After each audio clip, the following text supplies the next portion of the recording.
నేను మీ విశ్వనరుడు శ్రీనివాస్. ఈరోజు మరి సామాజిక పరమైనటువంటి అంశాల్లో మనకు తెలిసిన విషయాలు కొన్ని మాట్లాడుకోవాలని అనిపించింది. అయితే ఈ మధ్యకాలంలో ఈ పవన్ కళ్యాణ్ గారు నటించినటువంటి హరిహర వీరమల్లు సినిమాని గురించి ఆ రివ్యూ దగ్గర నుంచి ఇప్పుడు దాకా చూసుకుంటే ఎన్నో విమర్శలు వచ్చాయి. వాస్తవానికి మనకి ఆయన ఒక తమ్ముడు సమానుడు, ఒక సోదర భావంతో మాట్లాడుతున్నాం. ఏ రాజకీయ నాయకుడైనా, ఏ లీడర్ అయినా ఒక మతానికి అంటుకట్టబడటం కానీ, ఒక మతానికి సపోర్ట్ చేయటం కానీ మతపరంగా ఉండకూడదని ప్రజలందరూ భావిస్తున్నారు. ఇప్పుడున్నటువంటి మన సెక్యులర్ దేశంలో, లౌకిక రాజ్యంలో ఏ నాయకుడైనా తండ్రి సమానుడుగా అన్ని మతాలకి, అన్ని కులాలకి ఒక సోదరుడిగా, ఒక పిల్లవాడిగా, ఒక తండ్రిగా, కొడుకులాగా ఉండాల్సినటువంటి పరిస్థితులు ఉన్నాయి. ఎన్నో సమస్యలు, అసమానతలు ఈ సమాజంలో రేకేస్తూ ఉండగా, అసమానతలు కొనసాగుతున్నటువంటి ఈ దినాల్లో కులాల మధ్య, మతాల మధ్య ఘర్షణలు చెలరేగి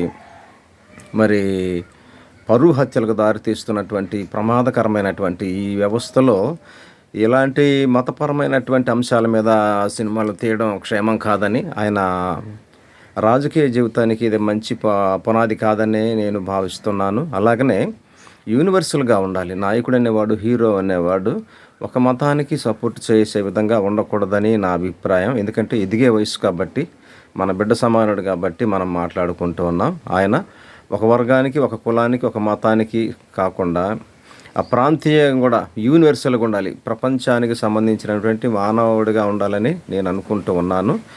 అలాగనే ఈ సనాతనం అనేటువంటి పరిధిలో ఎన్నో సునిశ్చితమైనటువంటి అంశాలు ఉన్నాయి, చాలా ఇబ్బందికరమైనటువంటి ఉన్నాయి.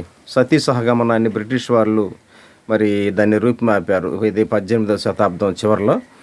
అలాగనే అంటరానితనం ఉన్నది. ఈ జోగిని వ్యవస్థ కానీ, ఈ మాలమాదిగుల్లో జోగిని వ్యవస్థ, బస్వినీత, మాతం కానీ ఇలాంటి పరిస్థితులు ఉన్నాయి. అంటరానితనం ఉంది.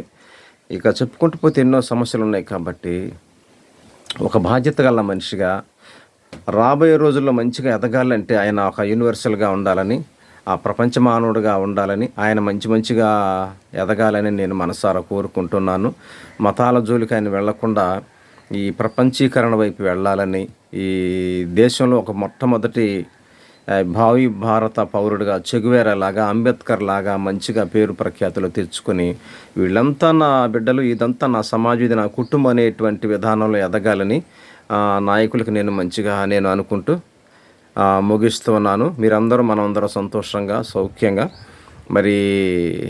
ఐక్యంగా మనం కొనసాగాలని, ఈ సమాజం అభివృద్ధి, దేశాభివృద్ధి కోసమే మనం పాటుపడాలని భావిస్తూ మీ విశ్వనరుడు శ్రీనివాస్ ఉంటా. ధన్యవాదాలు.